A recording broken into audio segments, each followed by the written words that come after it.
উপরের ছবিটার দিকে লক্ষ্য করেন। দীর্ঘ 2.5 থেকে 3 বছর চেষ্টা করে আমার এই সুন্দর বাগানটা আমি করছি। অনেক কষ্ট হয়েছে। এটার ভিতরে আপনার গায়েরা আম গাছ, জাম গাছ, মেহগনি গাছ, মানে লেবু গাছ, আব্বা কোনো গাছ লাগাতে অভাব রাখেনি। মানে যেই গাছ সামনে পাইছে এই গাছই লাগাই আনছি। দেখেন এই যে এই বাগানটা। চলেন একটু বাগানের ভিতর থেকে আসি, আপনাদেরকে দেখাই পেঁপে গাছ। এগুলো হচ্ছে আপনার সুপারি চারা। পুকুরের 2 সারিতে 35 থেকে 40টার মতন সুপারির চারা আছে।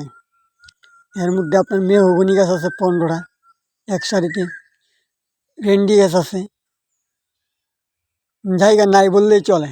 দেখতেই পাচ্ছেন ভিডিওতে খুব অল্প জায়গা। এখানে আপনার গাছের কোনো অভাব নেই।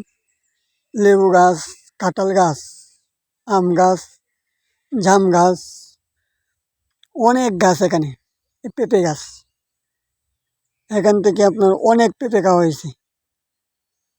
এটা হচ্ছে জাম গাছ। এবার বল দেয়নি, ইনশাল্লাহ মনে হয় আগামীতে দিবে। আপনাদেরকে যদি আমার লেবু দেখায়, লেবু গাছগুলো দেখাই, দেখেন আলহামদুলিল্লাহ ভালোই লেবু ধরছে এবার।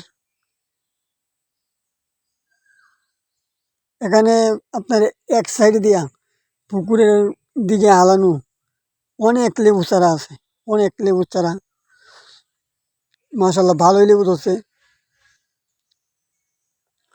আর এটা হচ্ছে আপনার ধান ক্ষেত, এখানে ধান লাগানো হয়েছে।